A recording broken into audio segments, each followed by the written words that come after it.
Self-discipline. Something that not a lot of us have. It's something that doesn't seem to come naturally for a lot of people. And yet, self-discipline is the key to being successful in just about almost anything. So how do we develop self-discipline? Well, if you're one of those people that's watching this video right now and thinking, gosh, I wish I was more disciplined, but I just can't seem to get the ball rolling in the direction I want it to, then this video right here is for you. I'm going to show you that you can develop self-discipline over time. I didn't start out being as disciplined as I was in the beginning. It took time, and it still is something that I'm working on because, like anybody, I'm imperfect. I'd say the first thing you have to do when you're trying to develop self-discipline is really knowing yourself. You have to know what you believe to be the truth. Okay? So by that I mean, if you really feel that eating right and exercising is the best way to live, then that means that every action you do needs to be in accordance with that belief.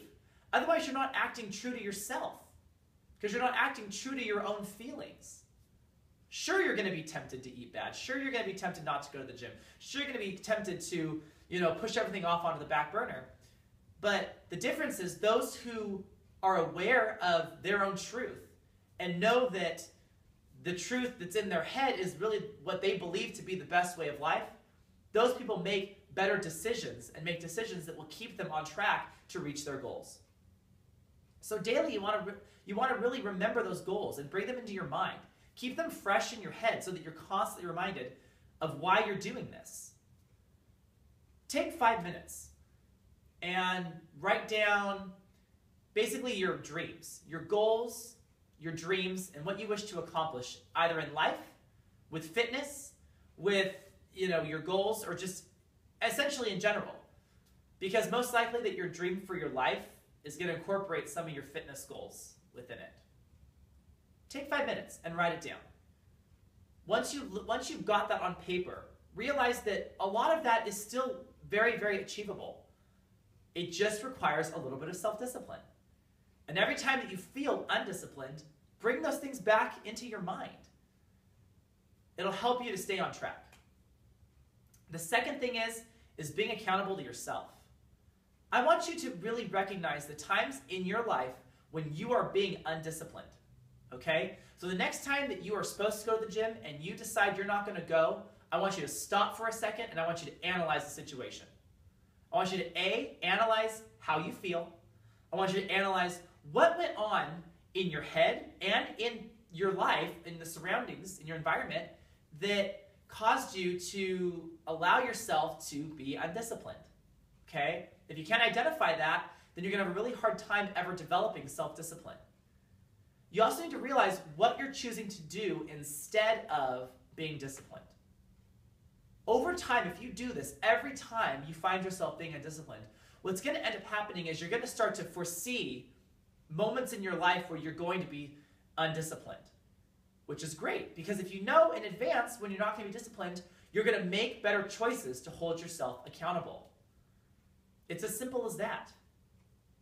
The third thing is to have courage because let's face it, to fight off temptation and, wake up early in the morning to go to the gym and schedule time out in your day, in your busy day to exercise, that all takes courage because you have to say no to something else.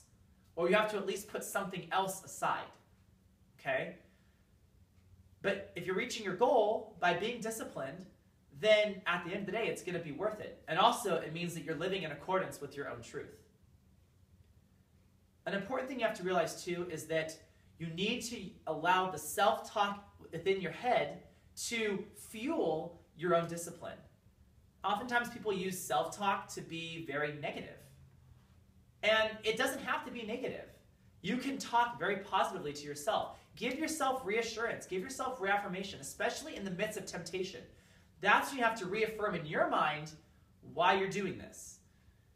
And it's in those moments where you're reassuring yourself that you're giving yourself positive self-talk and you're developing self-discipline. Okay? The last thing you really want to do is to make sure that you see small successes along the way.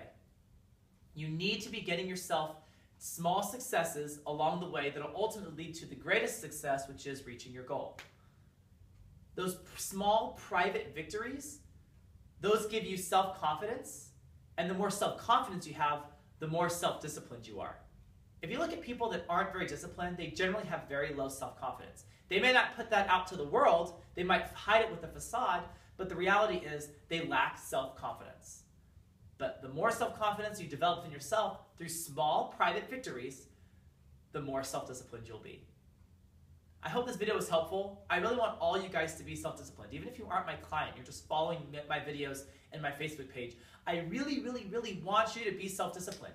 Because not only will that make you successful in fitness, but you'll be more successful in life, you'll be more successful in work, you'll be more successful in your relationships. Self-discipline is the key to success. Thank you very much, and I'll talk to you guys soon.